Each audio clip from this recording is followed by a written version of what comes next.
When I look at these two teams, Marty, Andre, what I see is kind of from a personnel standpoint, almost a carbon copy of each other outside of the quarterback position, where I even looked at the total team composite rankings from 247 Sports, where they look at the entire roster and they're number 14 and they're number 15. They're just very comparable teams, the way they've recruited. They play similar styles. I'm not going to try to X's and O's it to the nth degree because they obviously have different nuances to their offenses and defenses, no doubt. But just their style of play is pretty similar. And, it's going to come down to who executes better, of course, where the turnovers come. But I'm going to take it to the skill position players on both sides of the ball, because I think, one thing that I delved a little deeper into, and I watched Penn State, probably half of the Auburn game. I watched the entire Purdue game, and then I ducked in, for a few plays here and there in their other games. And when I saw that they were 102nd Penn State in passing defense, I thought, there's no way that this is the 102nd ranked pass defense in the country. They are way too good for that. Joey Porter, Jair Brown, they've got too many future NFL players for that. So I went a little bit deeper, and that's where total yardage statistics really don't tell the story. Penn State opponents have passed against them more than any team in the country.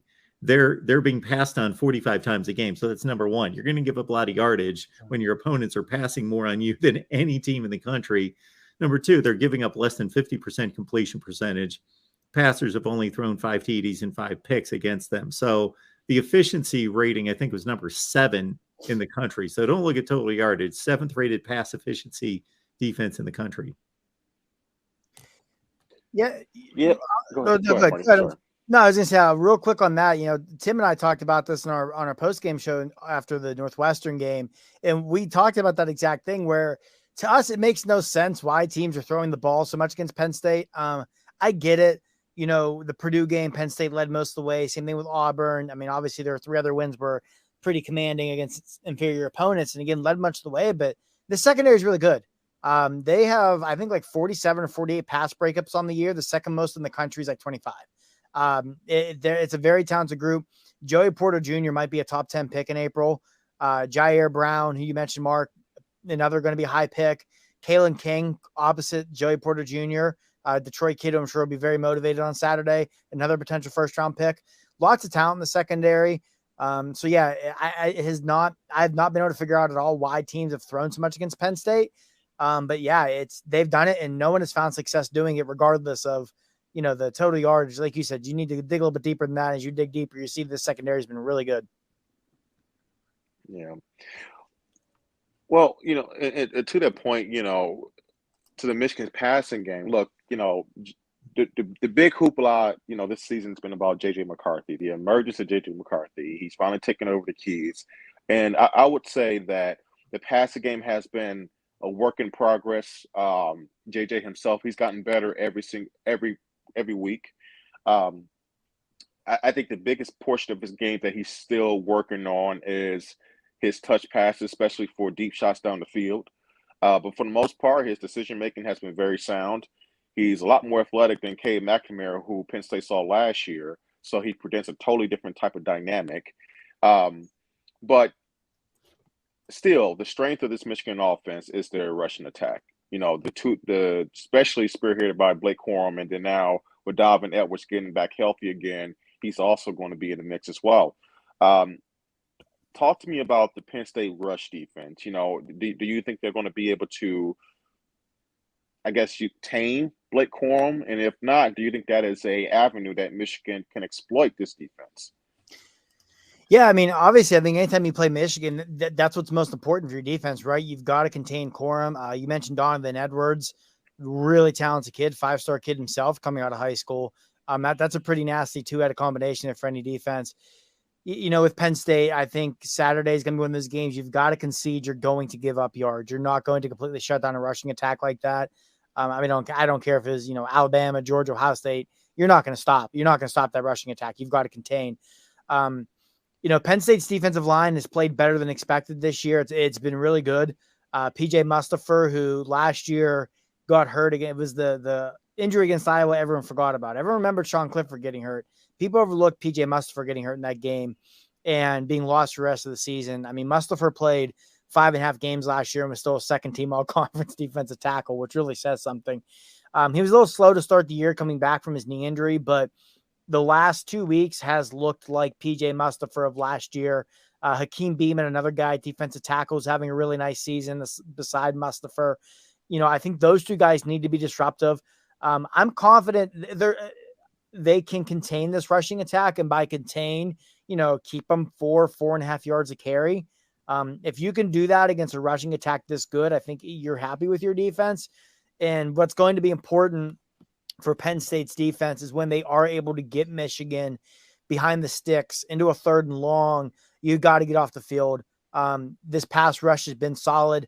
The sack numbers haven't always been there, but they've just been terrorizing opposing quarterbacks, which has contributed greatly to the amount of pass breakups and how good the passing efficiency has been for the defense. So I'm confident in them in that situation. And like you said, McNamara is a guy still working on that deep ball. And with Penn State's corners, I think Manny Diaz would be comfortable putting them out there on an island, putting 8 guys in the box on Saturday.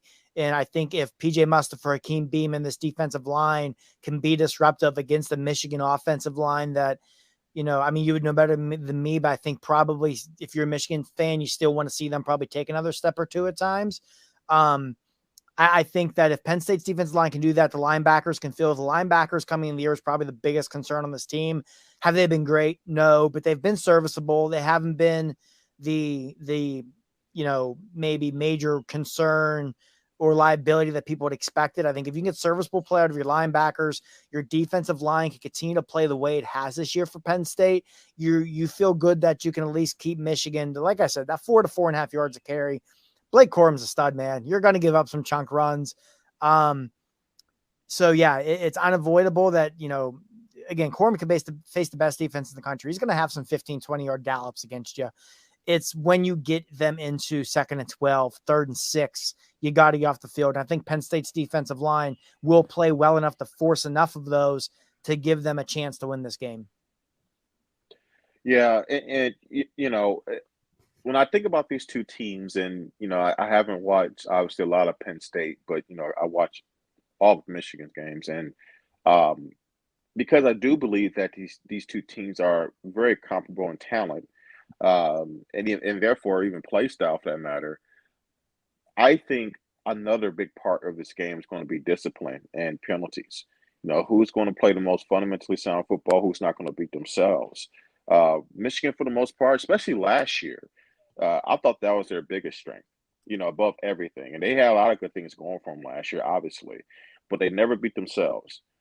This year, for the most part, they've still been pretty good with penalties, but they've had a little bit more sloppier than last year, but definitely still doing pretty well overall. How does Penn State do in that particular area in terms of discipline?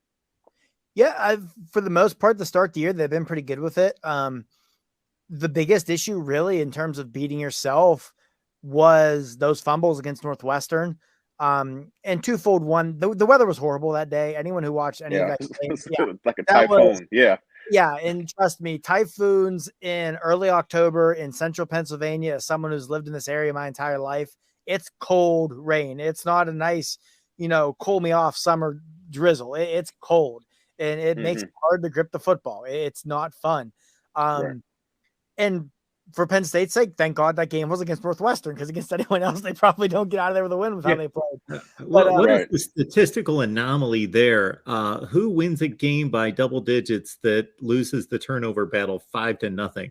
Yeah, wow. I remember after the game, Tim and I trying to do some research before we came on the air, and it was first time since I think 2003 is either 3 or 4. Penn State had 5 turnovers and won a game. We could not find the last time they were -5 though in the turnover battle and won a game. Wow. So it was just, again, thank God it was Northwestern. But penalty wise, they've been good. That's actually been one thing they've cleaned up from last year, especially with the secondary. And I think that's what's helped this secondary take a big jump. Last year, there was a lot of holding penalties, a lot of pass interference penalties. And this year, they've really been able to kind of find that fine line better of being aggressive, being physical, but not drawing flags. Joey Porter Jr. especially. Honestly, had it not been for penalty issues, I think Joey Porter Jr. goes pro after last year. But penalties Wow. probably kept him from would have been a first-round pick last year, if not for the penalties down the stretch. So that may prove to be a little bit of a blessing in disguise for Penn State, depending on where this season goes. But yeah, they have cleaned up the penalties really well. I can only think of like 1 or 2 times this year they've had a good play on offense called back by a holding. Very sound penalty wise. That's always been a trademark of James Franklin teams, though. They've never been teams that have been heavily penalized, especially after his first few years. And, the first 2 to 3 years of Franklin's tenure, you can throw a lot of it out the window because the roster was still such a mess from sanctions and guys who, no knock to them because they really helped the program through a rough time, should not have been playing at Penn State. But yeah, James has always had a really good team on that front, and this year's been no difference. And I agree with you. I would not be surprised if this is a game, 3:30, 4 o'clock on Saturday, everyone talking about is, look at, man, remember that pass interference call, that roughing the passer, that holding that brought back that late run in the fourth quarter. If that we look at something like that as the turning points, I agree with you. These are 2 very evenly matched teams. 2 teams are going to play very similar style of football. And yeah, this definitely feels like a game where a late penalty or even a penalty earlier in the game that leads the points or takes points off the board could be looked back on as one of the biggest plays in the game.